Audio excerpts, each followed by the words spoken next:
Hello everyone, welcome to my YouTube channel IAS express. Last lecture हमने देखा था plate tectonic, जो lecture 6 था हमारा। अब लेक्चर 7 है कंप्लीट ज्योग्राफी कोर्स यूपीएससी के लिए।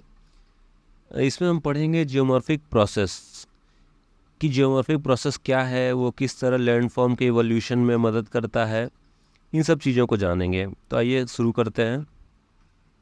सबसे पहला सवाल ये उठता है हमारे पास कि जियोमॉर्फिक प्रोसेस होता क्या है। जियोमॉर्फिक प्रोसेस एक नेचुरल और ग्रेजुअल चेंज है।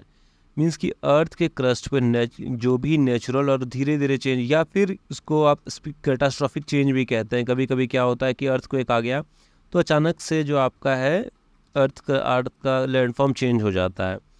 तो जनरली नेचुरल और ग्रेजुअल चेंज आ रहा है अर्थ के सरफेस पे, जो कि किसके कारण, जियोलॉजिकल, हाइड्रोलॉजिकल और क्लाइमेटिक फैक्टर के वजह से हो रहा है। जियोलॉजिकल मीन्स अर्थ के अंदर या फिर अर्थ के ऊपर जो है जो भी घटनाएं हो रही हैं उसके वजह से। हाइड्रोलॉजिकल मीन्स जो वाटर के वजह से हो रही है। क्लाइमेटिक मीन्स हो गया टेम्परेचर, रेनफॉल, मॉइस्चर, इन सब के वजह से जो भी फैक्टर, जो भी असर पड़ रहा है अर्थ सरफेस पे, उससे जो भी इसके लैंडफॉर्म में चेंज आ रहा है उसी ही कहते हैं हम लोग जियोमॉर्फिक प्रोसेस। जियोमॉर्फिक प्रोसेस करता क्या है कि ये लैंडफॉर्म और लैंडस्केप को फॉर्म करता है। मीन्स उसका शेप बनाता है, उसको चेंज करता है, उसको डेवलप करता है। ये जियोमॉर्फिक प्रोसेस में होता है। अब एनसीईआरटी में क्या दिया हुआ है कि ये process is a force applied on earth material affecting the same. It means कह रहा है कि जियोमॉर्फिक प्रोसेस जो है एक फोर्स है जो कि अर्थ के मटेरियल पे अप्लाई हो रहा है और अफेक्ट कर रहा है किसको, अर्थ के मटेरियल को ही कर रहा है। तो वैसा प्रोसेस और फोर्स जो कि अर्थ के मटेरियल पर अप्लाई हो रहा है और अर्थ को ही इफेक्ट कर रहा है। अब आगे देखते हैं कि इसमें क्या क्या होता है। तो कहा दिस प्रोसेस इंक्लूड्स इंडोजेनेटिक और एक्सोजेनेटिक प्रोसेसेस। इट मीन्स कि जो ये जियोमॉर्फिक प्रोसेस है इसमें दो प्रोसेस इंक्लूड होते हैं, एक इंडोजेनेटिक और एक्सोजेनेटिक। इंडोजेनेटिक और एक्सोजेनेटिक को इंडोजेनेसिस और एक्सोजेनेसिस भी कहते हैं। कहीं कहीं किताब में आप दो दिया हुआ इंडोजेनेटिक या फिर इंडोजेनेसिस, तो आप कहीं पढ़े तो कंफ्यूज ना हो। अब देखिए क्या है कि सबसे पहले हम देखते हैं इंडोजेनेटिक प्रोसेस क्या होता है। तो इंडोजेनेटिक और genesis a process. Indo means हो गया inside the earth, genesis means हो गया ओरिजिन, अ प्रोसेस मीन्स हो गया फोर्स, विच और फोर्स। तो अब क्या इंडोजेनेसिस फोर्स का मतलब क्या होगा कि वैसा फोर्स जो है कहाँ ओरिजिन हुआ हो इसका, इनसाइड द अर्थ, अर्थ के अंदर अगर ओरिजिन हुआ है तो उसे हम लोग इंडोजेनेसिस फोर्स करेंगे। इससे क्या होगा कि जो भी अर्थ के अंदर होगा, तो अर्थ के अंदर क्या रहता है हमारे पास, मैग्मा। और यही मैग्मा क्या करेगा कि अर्थ को या तो अपलिफ्ट करेगा या तो सबसाइड करेगा। जैसे हमने पढ़ा था, ये मान लीजिए कि अर्थ सरफेस है हमारा, तो नीचे अगर दो प्लेटें यहाँ टकरा रही हैं तो क्या हो रहा है कि फोल्ड माउंटेन बन रहा है। तो ये क्या हो गया, हमारा अर्थ अपलिफ्ट कर दिया। और कहीं कहीं पे क्या है कि क्रैटर बन जाता है, ये जैसे कोलैप्स कर जाता है, तो ये क्या है कि हमारा गड्ढा बन जा रहा है। तो या तो अर्थ को अपलिफ्ट करेगा या तो सबसाइड करेगा। तो अब जब हम लोग देख रहे हैं कि या तो एक ऊपर उठ रहा है या नीचे जा रहा है, तो इन द सेंस आप यहाँ समझ पा रहे हैं कि ये वर्टिकल मूवमेंट हो रहा है क्रस्ट का। क्रस्ट या तो ऊपर उठ रहा है या तो नीचे जा रहा है। तो इंडोजेनेसिस फोर्स में या प्रोसेस में अर्थ क्रस्ट का वर्टिकल मूवमेंट होता है। इससे लैंडफॉर्म डेवलप होता है। जैसे आपका फोल्ड माउंटेन डेवलप हो जाएगा, या फिर आपका वॉल्केनिक माउंटेन डेवलप हो जाएगा, आइलैंड डेवलप हो जाएगा, या फिर क्रेटर डेवलप हो जाएगा, रिफ्ट वैली डेवलप होता है। तो इंडोजेनेटिक जो भी इनसाइड द अर्थ फोर्स लग रहा है या प्रोसेस चल रहा है, उसमें वर्टिकल मूवमेंट होता है और ये लैंडफॉर्म का डेवलपमेंट करता है। अब आते हैं दूसरे पे। दूसरा है हमारा एक्सोजेनेटिक प्रोसेसेस। अब देखिए एक्सोजेनेटिक क्या होता है। एक्सो मीन्स हो गया over the earth surface, genetic और जेनेसिस मीन्स हो गया ओरिजिन, और फोर्स तो आप समझ ही रहे हैं, जो भी ताकत लग रही है। तो कह रहा है कि वैसा फोर्स जिसका ओरिजिन अर्थ के सरफेस पर हो रहा है या अर्थ सरफेस से ऊपर हो रहा है, तो इसे एक्सोजेनेसिस फोर्स करेंगे। इसका क्या काम होता है कि देखिए ये अर्थ सरफेस को फ्लैटन करना चाहता है। जैसे मान लीजिए कि ये एक माउंटेन है, इस पे क्या हो रहा है, वेदरिंग हो रहा है, इरोजन हो रहा है, लैंडस्लाइड हो रहा है, मास वेस्टिंग हो रहा है। तो क्या है कि इसका लेयर बाय लेयर ये रिड्यूस होता जा रहा है, डिसइंटीग्रेट होता जा रहा है। फिर यहाँ छोटा होगा ये, फिर डिसइंटीग्रेट होगा, इतना छोटा होगा।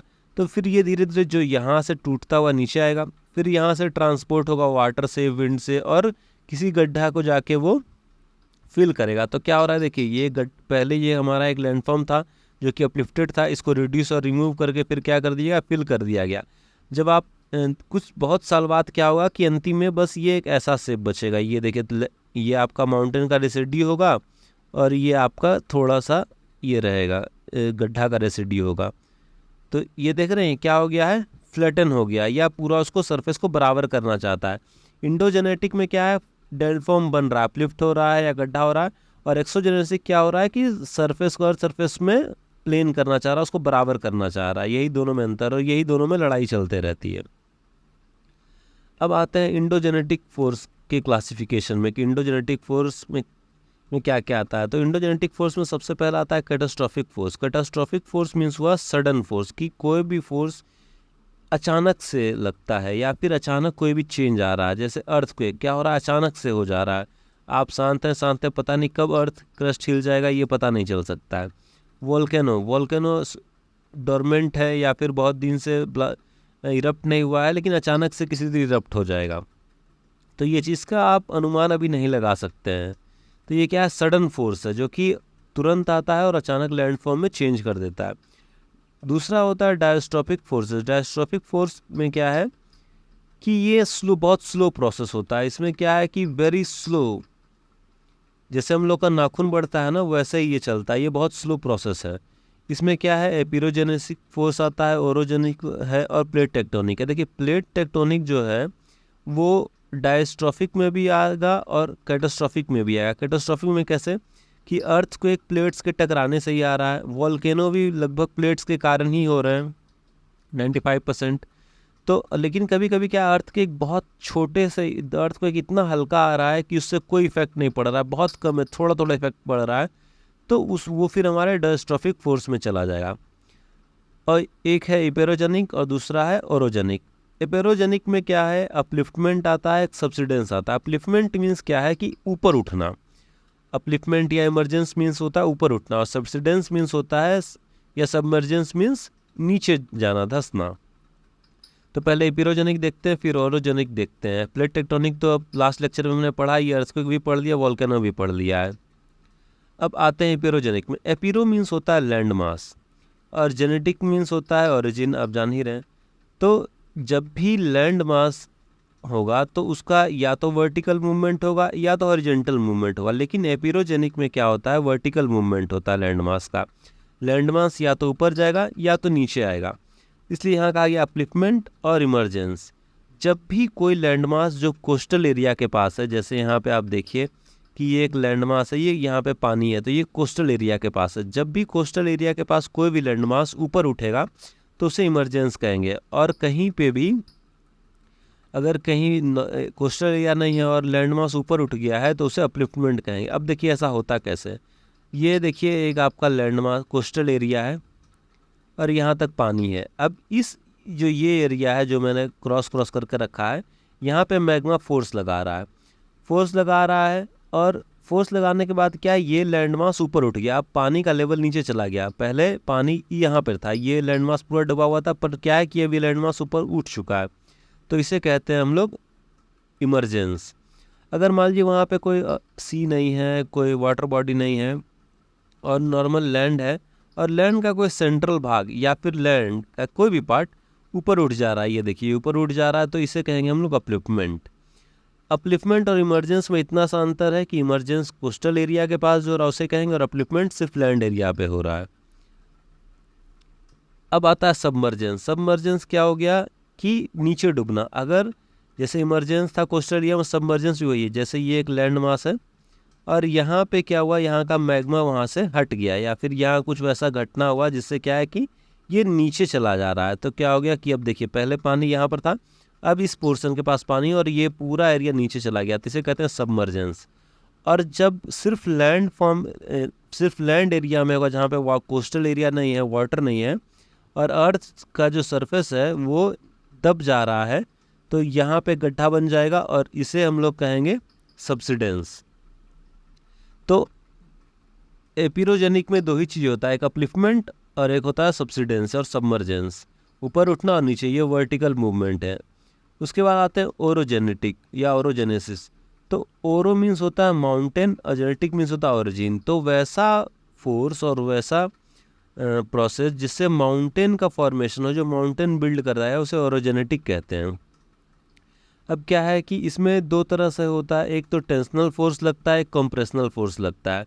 टेंशनल फोर्स जहाँ पे लगेगा वहाँ पे फॉल्ट बनेगा और फॉल्ट जो है ब्लॉक माउंटेन को डेवलप करेगा, और जहाँ पे कंप्रेशनल फोर्स लगेगा वहाँ पे रैपिंग होगा और फोल्डिंग होगा। देखिए दोनों प्रोसेस से माउंटेन बनते हैं और दोनों डिफरेंट डिफरेंट काइंड के माउंटेन बनते हैं। एक में क्या होता है, फोर्स टेंशनल होता है जो एक दूसरे से दूर जाता है, और एक में फोर्स क्या, ये है टेंशनल फोर्स जो एक दूसरे से दूर जा रहा है, और एक कंप्रेशनल फोर्स जो दोनों साइड से फोर्स लगा रहा, दबा रहा है। और इस दोनों से अलग अलग टाइप के माउंटेन बनेंगे। टेंशनल वाले में बनता है हमारा ब्लॉक माउंटेन, और कंप्रेशनल वाले में बनता है फोल्डिंग और रैपिंग होता है। तो आइए एक एक करके इनको भी देख लेते हैं। सबसे पहले जानते हैं फॉल्टिंग।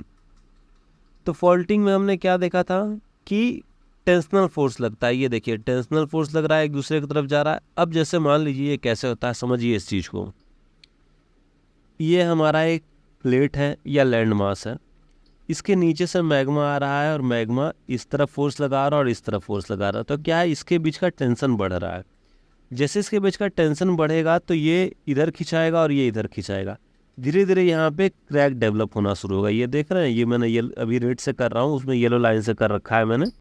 तो क्रैक डेवलप शुरू होना हो जाएगा, और ये जो क्रैक डेवलप होगा इसे कहते हैं बलूनिंग इफेक्ट। बलून को कैसे हम लोग फुलाते हैं, तो क्या होता है, पहले वो नॉर्मल होता है, फूलता है, वो धीरे धीरे कर्व शेप लेने लगता है, कॉन्वेक्स शेप लेने लग जाता है। तो क्या है कि ये बलूनिंग इफेक्ट होगा और ये धीरे धीरे क्रैक आने लगेगा।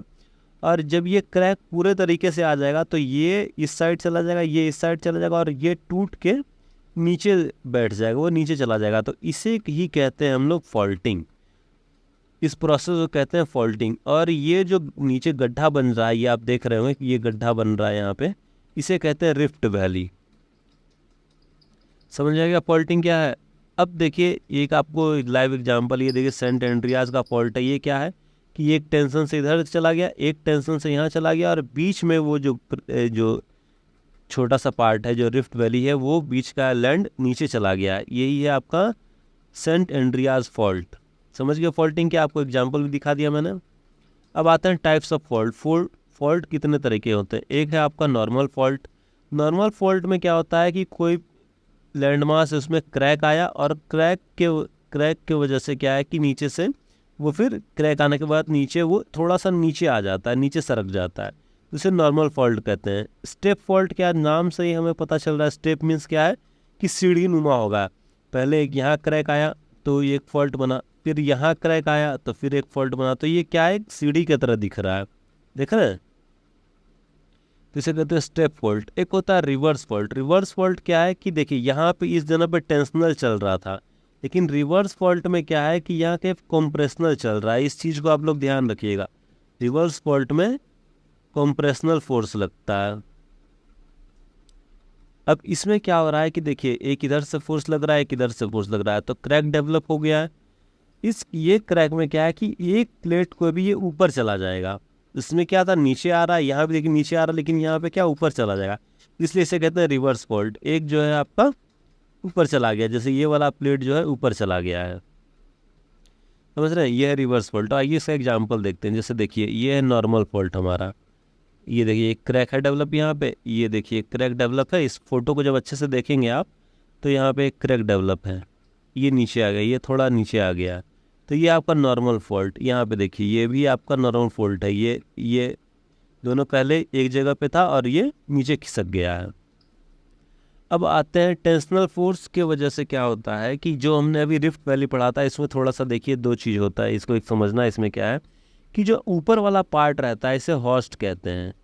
और यही क्या है कि जब आप यहाँ पे खड़े होंगे इस रिफ्ट वैली में, तो आपको दिखेगा ये चारों तरफ से ब्लॉक है, तो इसे हम लोग कहते हैं ब्लॉक माउंटेन। ये जो माउंटेन बन गया है ये है ब्लॉक माउंटेन। मेन हमें यही पढ़ा था कि माउंटेन कैसे बन रहा है। रिफ्ट वैली बना तो रिफ्ट एक गड्ढा हो गया, और यहाँ खड़ा होकर देखेंगे तो ऊंचा ऊंचा चारों तरफ दिखेगा, और ये आपको दिखाई देगा ये ब्लॉक माउंटेन है। और जब टेंशनल फोर्स, ये तो टेंशनल था, और ये कंप्रेशनल फोर्स जब आपका लगेगा तो कंप्रेशनल फोर्स में क्या है कि ये ऊपर उठ जाएगा, देख रहे हैं, ये ऊपर उठेगा और ऊपर उठने के बाद क्या है कि आप जब यहाँ खड़ा होंगे जो गड्ढा वाला है तो यहाँ पे आपको माउंटेन जैसा दिखाई देगा, तो इसे कहते हैं, इसे भी हम लोग ब्लॉक माउंटेन ही कहते हैं। जैसे आपको अभी दिखाऊंगा मैं आगे चल के, फ़ोटो है उसमें। तो इंडिया में जो नर्मदा रिवर बहती है हमारी, जो हमारा ये वाला बेल्ट है, यहाँ पे हमारी नर्मदा नदी बहती है। तो ये क्या है आपका, एक विंध्याचल और सतपुड़ा के बीच में बहती है। तो ये बीच में रिफ्ट वैली बनी हुई है और ये ब्लॉक माउंटेन है, एक विंध्याचल माउंटेन है, एक ये आपका सतपुड़ा, और बीच में ये नर्मदा रिवर बहती है। ठीक है, तो ये आपका रिफ्ट वैली और ब्लॉक माउंटेन हुआ। जैसे बहुत जगह हम देखेंगे कि क्या है कि एक इलोंगेटेड रिवर, एक इलोंगेटेड सी बना होता है। तो क्या है कि चारों तरफ ये ऊंचा रहता है और बीच में गड्ढा हो जाने की वजह से जो लैंडमास से नीचे चला जाता है और वहाँ पे बरसात का पानी आ जाता है, या किसी सोर्स से आ जा रहा है तो वहाँ पे पानी जम जाता है, तो उसे भी हम लोग रिफ्ट वैली लेक कहते हैं।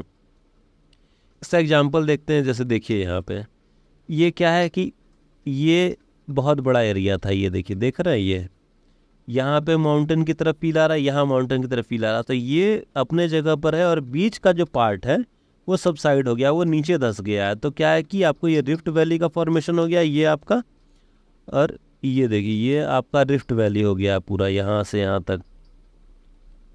और आपका जो ये चारों तरफ से ब्लॉक है, पहाड़ जैसा दिख रहा है, ये आपका हो गया ब्लॉक माउंटेन। तो देखिए यहाँ पे क्या है कि हमारा एक रिफ्ट लेक है, चारों तरफ लैंडमास है, बीच में टेंशनल फोर्स इधर लगा, टेंशनल फोर्स इधर से लगा, क्रैक डेवलप हुआ और ये इस जो मिडिल पार्ट है वो नीचे धंस गया और यहाँ पे पानी जम गया, उसे रिफ्ट लेक कहते हैं। अब आते हैं कंप्रेशनल फोर्स में। कंप्रेशनल फोर्स क्या है, दोनों साइड से फोर्स लगा रहा है। इसमें हमने देखा था कि वार्पिंग होती है और फोल्डिंग होती है। वार्पिंग क्या है कि एक बहुत बड़े लार्ज एरिया में जब दो साइड से फोर्स लगाती है कंप्रेशनल फोर्स, तो जैसा हमने देखा था उसमें बलूनिंग इफेक्ट होता है, बस उसी तरह ये इसमें भी बलूनिंग इफेक्ट होता है। ये थोड़ा सा बेंड हो जाता है, हमें पता नहीं चलता क्योंकि बहुत लार्ज एरिया में होता है, इस वजह से हमें पता नहीं चल पाएगा। तो इसे हम लोग वार्पिंग कहते हैं या फिर बेंडिंग ऑफ लैंड मास भी कह सकते हैं। दूसरा है अपने पास फोल्डिंग। फोल्डिंग में क्या होता है कि लेयर बाय लेयर जो है, ये देखिए यहाँ पे आप देख रहे होंगे कि एक लेयर यहाँ से बन रही है, फिर दूसरी लेयर बन रही है, और ये क्या है कि वो सीधी नहीं है, वो अप्स एंड डाउन्स हैं। तो इसे हम लोग कहते हैं क्या, फोल्ड हो रहा है, ये मुड़ रहा है। तो जब आप इसको 3D में देखेंगे तो क्या है कि एक ऊपर का पार्ट है, एक नीचे का पार्ट है। जो ऊपर का पार्ट है उसे कहते हैं हम लोग एंटीक्लाइन, ये देखिए ना ऊपर उठा हुआ, और जो नीचे का डिप्रेशन है, जो गड्ढा है, उसे कहते हैं हम लोग सिनक्लाइन। और इस एंटीक्लाइन का जो बीच का पार्ट है, ये बीच का पार्ट, इसे हम लोग कहते हैं एक्सिस। अब इस चीज़ को देखते हैं, ये फोल्ड मतलब वैसा फोल्ड जब मान लीजिए अर्थ सरफेस या अर्थ क्रस्ट मुड़ रहा है, लेकिन दोनों की डिग्री, ये अगर x है और ये y है, तो ये x इक्वल टू वाई होगी। दोनों की डिग्री जब बराबर होगी तो उसे हम लोग सिमेट्रिक फोल्ड करेंगे। और जब एक्सिस से हम दोनों साइड देखेंगे तो इस दोनों साइड को हम लोग लिम्स कहते हैं। तो जब दोनों लिम्स की डिग्री बराबर होगी तो उसे हम लोग क्या कहेंगे, सिमेट्रिक फोल्ड। ये जनरली मिलता नहीं है क्योंकि इतना परफेक्ट होना पॉसिबल नहीं है, कहीं एक दो जगह है। दूसरा है सिमेट्रिकल फोल्ड। एसिमेट्रिकल फोल्ड क्या है कि आप सीधी सी बात, ये सिमेट्री है तो ये दूसरा है सिमेट्री। इट मीन्स कि ये दोनों की डिग्री, दोनों लिम्स की जो डिग्री है वो बराबर नहीं होगी। x degree is not equal to y degree, तो इसे हम लोग कहेंगे एसिमेट्रिकल फोल्ड। तो हिमालय में आप जब देखेंगे, आपको क्या करना है, गूगल पे सर्च करेंगे फोल्ड ऑन हिमालय, तो आपको पता चलेगा, वो आपको देखना वो किस तरह का फोल्ड है, तो पता चलेगा वो एसिमेट्रिकल फोल्ड है। उसके बाद आता है आइसोक्लिनल फोल्ड। आइसोक्लिनल फोल्ड क्या होता है कि देखिए, एक तो ये जब हमारा क्या है, एक तरफ का फोर्स ज़्यादा लगेगा। जैसे मान लीजिए कि यहाँ पे ये हमारा पहले सिमेट्रिकल था, ठीक है, अब फोर्स ज़्यादा लगा तो ये इस तरफ ज़्यादा कंप्रेस हो गया है। तो ये देख रहे हैं बहुत कम एंगल है, मतलब ये लगभग समझिए कि 90 डिग्री पर है। तो इसे हम लोग क्या कहेंगे, आइसोक्लिनल फोल्ड कहेंगे। अब आप यहाँ पे देखेंगे कि मैंने एक फ़ोटो लगाया हुआ है यहाँ पे, ये देखिए एक एक्सिस है और इस पर ये लाइन खींची है, ठीक है। तो क्या होगा कि आप देख रहे हैं एक साइड पे एकदम 90 डिग्री का एंगल बन रहा है, ये देखिए इस साइड पे, और एक साइड पे 90 उतना डिग्री का एंगल नहीं बन रहा है, और इस साइड लेकिन देखिए ये 90 डिग्री का एंगल बन रहा है। इसे कहते हैं आइसोक्लिनल फोल्ड। ये क्यों हो रहा है, क्योंकि हम लोग एक साइड से बहुत ज़्यादा फोर्स लगा रहे हैं। दूसरा ओवरटर्न। अब मान लीजिए क्या हुआ कि फोर्स जो है ज़्यादा लग गया, इसमें आइसोक्लाइनल में फोर्स क्या है कि ज़्यादा लग गया, तो जब ज़्यादा फोर्स लग गया तो फिर ये इधर भी टर्न होगा, तो टर्न होगा तो और मुड़ेगा, तब वैसा फोल्ड जिसमें क्या है कि ये पैरेलल हो जाए।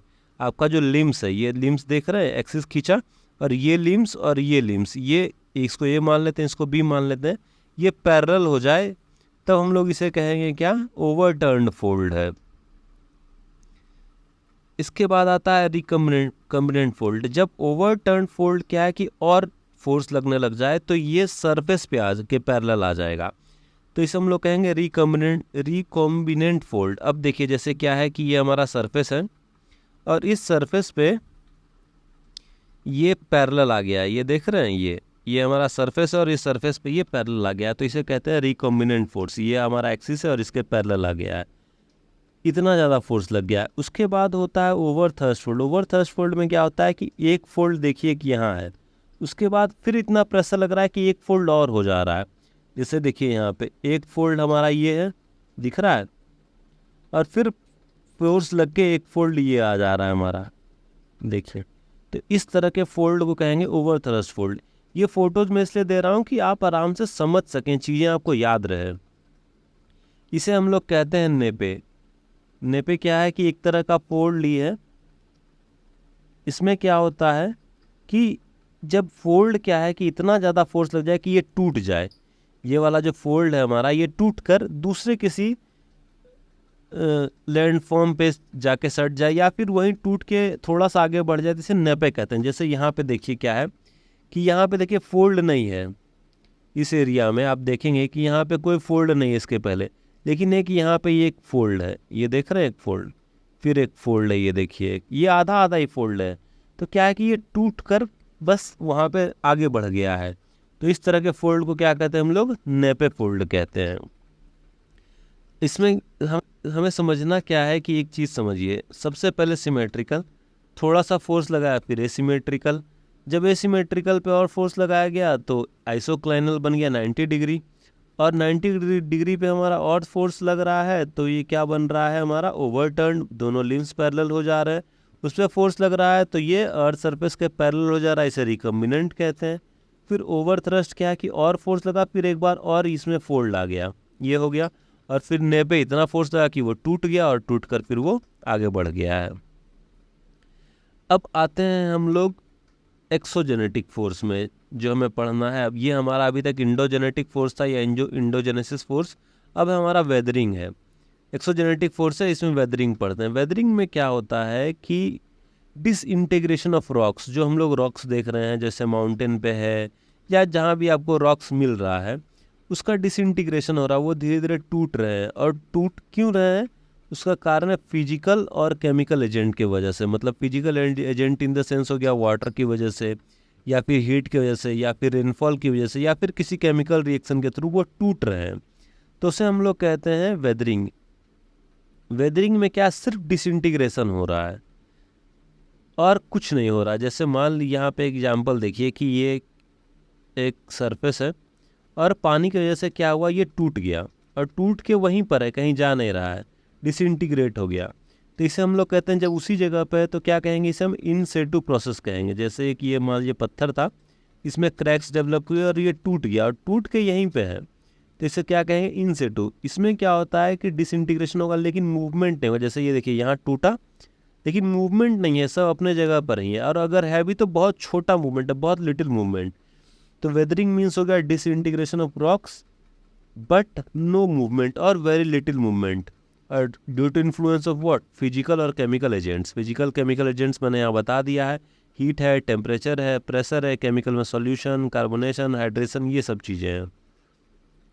अब देखिए एक होता है हमारा कि ये रॉक्स है, देख रहे हैं, और ये रॉक टूट के यहीं पे देखिए ये धीरे धीरे छोटा छोटा पार्ट यहाँ जमा है ना, तो बहुत लिटिल मूवमेंट है, या फिर डिसइंटीग्रेट होके अपने ही जगह पे, इसे कहते हैं हम लोग वेदरिंग।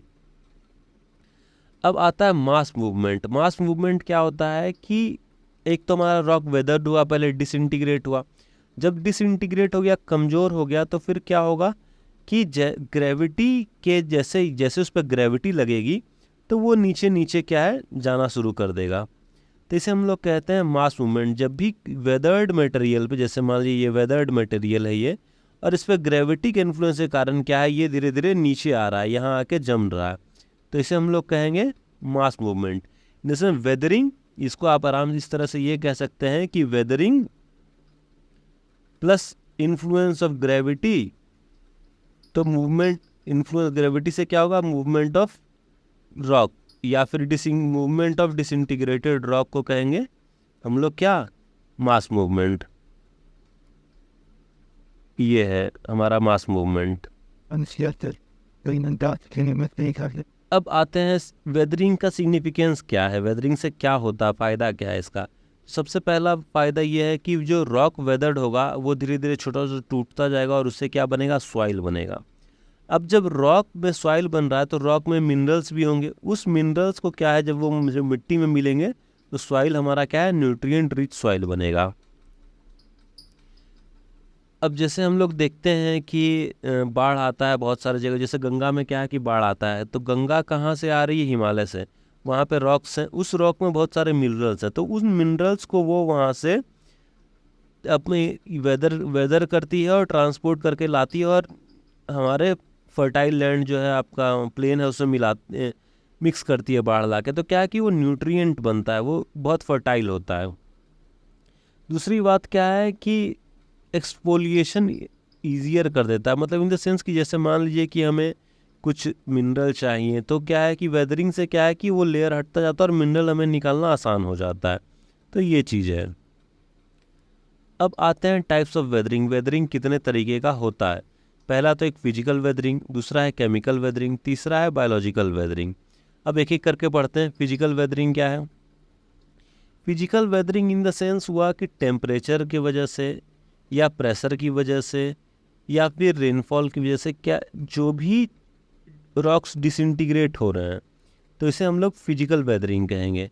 तो उसका एक एग्जांपल है हमारे पास एक्सफोलिएशन। एक्सफोलिएशन में क्या होता है कि मान लीजिए कि ये रॉक है वाइट वाला, ठीक है, और जब इस पर सन रेज पड़ेगा तो क्या है कि ये फैलेगा, और ये फैल के ये वाइट डॉट जो मैंने बनाया इसमें क्या होगा कि फैल के ऊपर गया, और जब ये ठंडा होगा तो फिर क्या सिकुड़ेगा, सिकुड़ने पे ये थोड़ा सा छोटा हो गया, एकदम लिटिल, बहुत माइन्यूट चेंज होगा।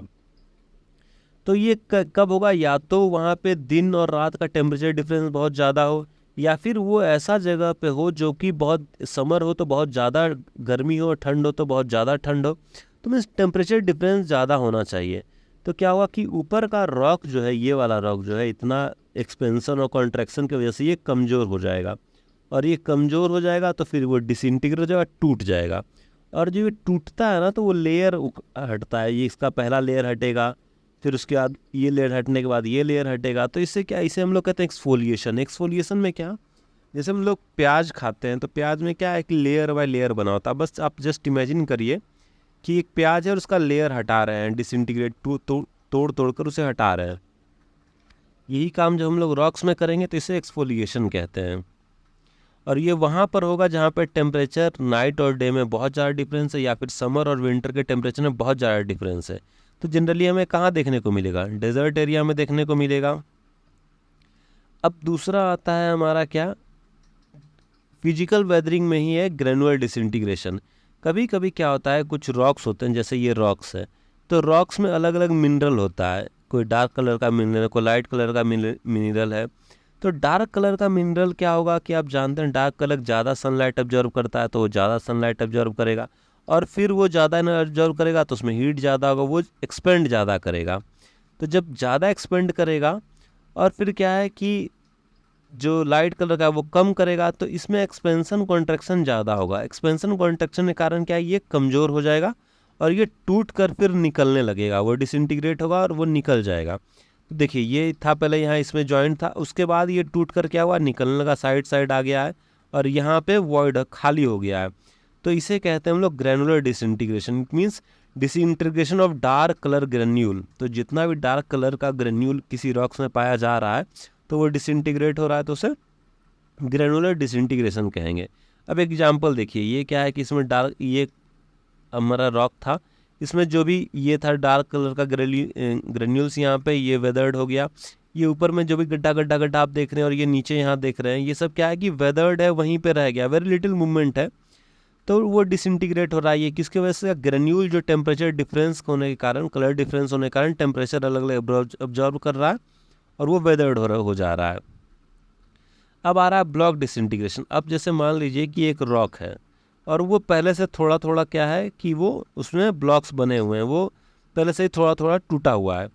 अब इसमें क्या हो रहा है कि जो भी जॉइंट्स हैं उसमें, रॉक्स में जो भी जॉइंट हैं, गर्मी की वजह से ये फैल रहे हैं, ये देख रहा है, ये फैल रहे हैं। तो क्या है कि ये इधर फैलेगा, ये इधर फैलेगा, थोड़ा सा ये फैलना शुरू होगा, फिर टेम्परेचर डिफरेंस होगा तो वो फिर सिकुड़ना शुरू होगा। तो ये फैलते सिकुड़ने से क्या होगा कि इसमें जो है ये फिर दरार आएगा और ये डिसइंटीग्रेट होकर टूट जाएगा। वेदरिंग है इसलिए यहाँ से डिस्प्लेस नहीं होगा, कहीं जाएगा नहीं, तो क्या ये सभी पत्थर जो है अलग अलग हो जाएंगे। तो पत्थर अलग होने देख रहे हैं, एक ब्लॉक टाइप का बन गया, ये ब्लॉक फॉर्म कर दिया है, इसलिए इसे कहते हैं ब्लॉक डिसइंटीग्रेशन। इसका एग्जाम्पल देखिए, ये देखिए, एक पहले ये प्रॉपर पूरा पत्थर था,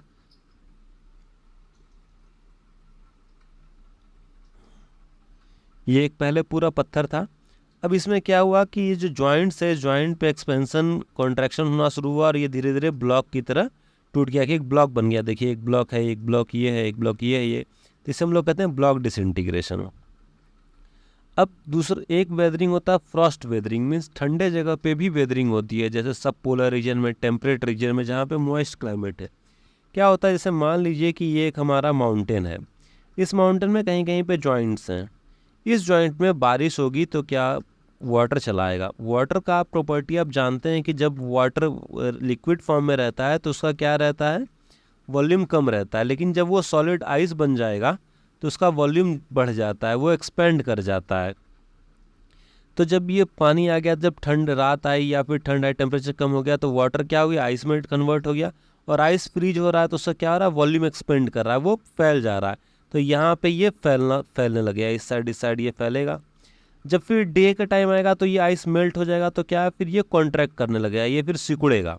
तो आइस जैसे तो वॉल्यूम उसका कम हो जाएगा, वो कॉन्ट्रैक्ट करेगा। यही एक्सपेंशन और कॉन्ट्रैक्शन के वजह से क्या है कि फिर ये कमज़ोर हो जाएगा और ये धीरे धीरे वाटर अंदर जाता जाएगा और अंतिम में ये पूरा वेदर्ड होके ये टूट जाएगा। ये देख रहे हैं, यहाँ तक ये पहले यहाँ था, फिर यहाँ टूट के आया, फिर यहाँ टूट के आया। तो ये भी फ्रॉस्ट वेदरिंग होता है, इसे कहते हैं Frost and thaw weathering. Frost means हो गया बर्फ और थॉ मीन्स हो गया पिघलना, वाटर। तो इसे फ्रॉस्ट एंड थॉ वेदरिंग भी कहते हैं और ये जनरली सब पोलर रीजन में पाया जाता है। क्यों होता है, आइस के जमने और पिघलने के वजह से। ये देखिए, ये क्या है, पहले एक माउंटेन था, यहाँ पे बर्फ तो वाटर गया, तो ये धीरे धीरे वाटर जाने का एक्सपेंशन कॉन्ट्रैक्शन हुआ और ये अब डिसइंटीग्रेट होके अलग अलग हो चुके हैं, ये ब्लॉक टाइप बन गया है, लेकिन ये सब पोलर में हो रहा है और आइस की वजह से हो रहा है, तो इसे बोलते हैं फ्रॉस्ट वेदरिंग। अब आते हैं केमिकल वेदरिंग। केमिकल वेदरिंग नाम सुन के हमें लग रहा है कि कोई ना कोई केमिकल रिएक्शन होगा। तो केमिकल रिएक्शन के लिए हमें चाहिए सॉल्यूशन, सॉल्वेंट। सॉल्वेंट कैसा होना चाहिए, वो एसिडिक नेचर में होना चाहिए। जब कोई भी एसिडिक सॉल्वेंट जो है किसी भी मिनरल से रिएक्ट करेगा तो उसको सॉल्युबल बनाने की शक्ति होती है, वो उसको घुला सकता है। तो सॉल्यूशन में क्या होता है कि सॉल्वेंट जो है किसी एसिडिक नेचर का होता है और वो किसी भी मिनरल को अगर घुला ले और उसके वजह से वहाँ पे वो डिसइंटीग्रेट होने लगे तो उसे हम लोग कहते हैं केमिकल वेदरिंग और सॉल्यूशन कहते हैं उसे, उसके साथ। अब आता है हमारा कार्बोनेशन। कार्बोनेशन में क्या होता है, एटमॉस्फेयर में CO2 है और रेन वाटर है, वर्षा जो होती है, तो इससे क्या हो जाता है, ये जब दोनों मिलता है रिएक्शन करता है तो कार्बोनिक एसिड बना लेता है। और ये कार्बोनिक एसिड बनाने के बाद हमारा ये कार्बोनिक एसिड बनाता है और ये क्या करता है, लाइमस्टोन जो जितना भी लाइमस्टोन है, जैसे हम पहाड़ देख रहे हैं तो कहीं कहीं पर लाइमस्टोन है, तो जब पानी से जाता है तो इसे अपने साथ क्या करता है, वो घुला लेता है और वो डिसइंटीग्रेट टूट जाता है, वहाँ से हट जाता है। इसे कार्बोनेशन कहते हैं। कुछ कार्बोनेशन एंथ्रोपोजेनिक है, जैसे मान लीजिए एसिड रेन तो आजकल हमारे पॉल्यूशन के कारण हो रहा है, सल्फ्यूरिक एसिड और नाइट्रिक एसिड की वजह से ये भी क्या कर रहे हैं, मिनरल को डिसॉल्व कर रहे हैं और रॉक्स को डिसइंटीग्रेट कर दे रहे हैं, वहाँ से मिनरल्स निकाल दे रहे हैं, वो डिसइंटीग्रेट टूट जा रहा है। एक है हाइड्रेशन। हाइड्रेशन में क्या होता है, एडिशन ऑफ हाइड्रोजन आयन। इसमें हाइड्रोजन आयन जुटता है, जैसे मान लीजिए कुछ मिनरल हैं जो कि वाटर एब्जॉर्ब करते हैं। अब क्या है कि जब वाटर एब्जॉर्ब करते हैं तो जैसे धीरे धीरे क्या हो रहा है कि वाटर एब्जॉर्ब करने के बाद क्या है कि वो एब्जॉर्ब करने के बाद तो फूलने लग जाते हैं। जब वो फूलेंगे तो क्या है, जैसे मान लीजिए एक रॉक है, रॉक में कुछ मिनरल्स हैं जो वाटर, जिसका क्वालिटी है कि वो वाटर एब्जॉर्ब करता है। जब बारिश हो रही है तो ये वाटर एब्जॉर्ब करके ये फिर फूलने लगेंगे। फूलेंगे तो क्या है कि इसका एक्सपेंड हो जाएगा, तो एक्सपेंड होगा, फिर गर्मी आएगी, वाटर वेपर बन जाएगा, फिर कॉन्ट्रैक्ट होगा। वही एक्सपेंशन और कॉन्ट्रैक्शन की वजह से क्या हो जाएगा, ये उसका फिजिकल डिसइंटीग्रेशन हो जाता है। होता है इसे फिजिकल डिसइंटीग्रेशन, लेकिन क्या है कि इसका जो मेन कारण डिसइंटीग्रेशन होने का एब्जॉर्बिशन ऑफ वाटर है वाया एनी मिनरल।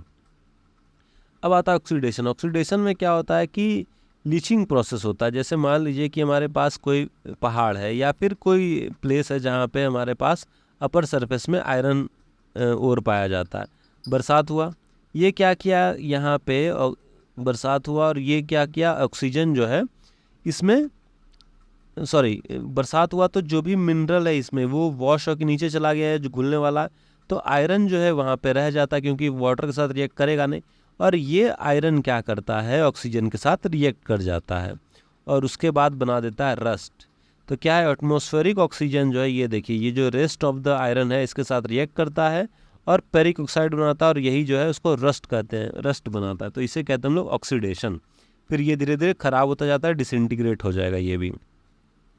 अब बायोलॉजिकल वेदरिंग। बायोलॉजिकल वेदरिंग में सीधा समझने की बात यह है कि जहाँ पे बायोलॉजिकल आ गया इट मीन्स वहाँ पे लाइफ की बात आ रही है। अब लाइफ की बात में क्या है कि लिविंग ऑर्गेनिज्म इन्वॉल्व है, इसमें केमिकल वेदरिंग भी होगा, फिजिकल वेदरिंग भी होगा। लेकिन क्या होता है कि देखिए, जब सबसे पहले समझते हैं कि लिविंग ऑर्गेनिज्म कैसे रोल प्ले करता है। जब भी कोई प्लांट और एनिमल क्या करता है, एसिडिक केमिकल रिलीज करता है अपने बॉडी से, तो उसमें क्या है कि वो मिनरल के साथ रिएक्शन करेगा और फिर डिसइंटीग्रेट हो जाएगा।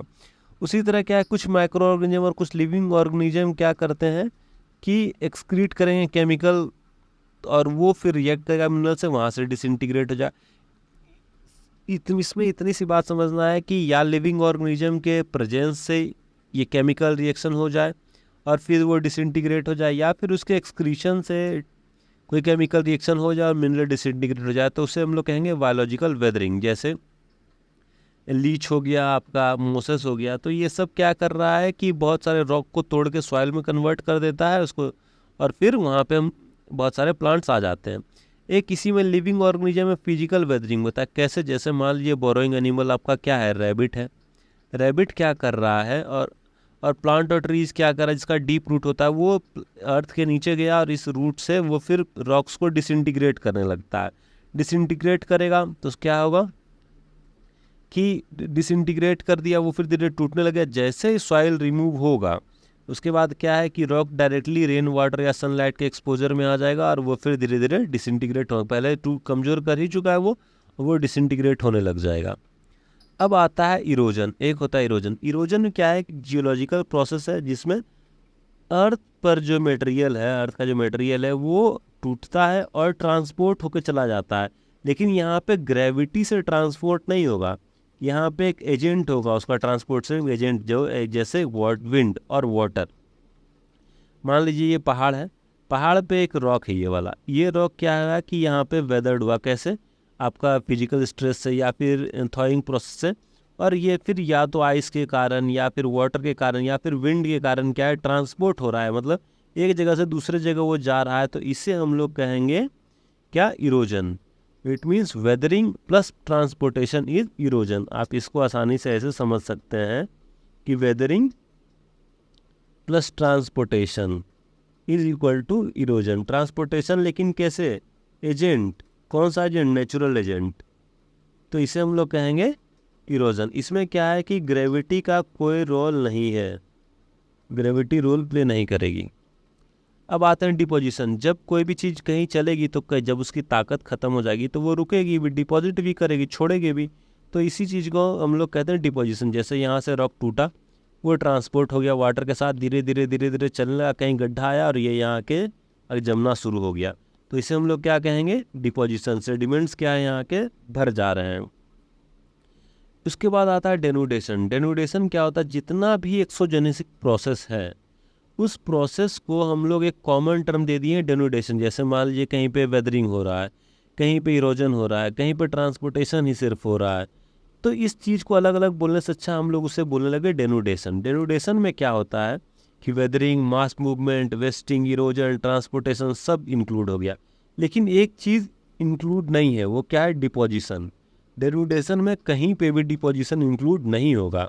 जैसे यहाँ देखिए, डेनुडेशन में क्या है? वेदरिंग हुआ, डिसइंटीग्रेट हुआ, मास मूवमेंट हुआ ग्रेविटी के थ्रू, या इरोजन और ट्रांसपोर्टेशन हुआ, लेकिन डिपोजिशन के बारे में कहीं पे चर्चा नहीं की गई है। ये मैंने एनसीईआरटी से आपको ला कर दिया है।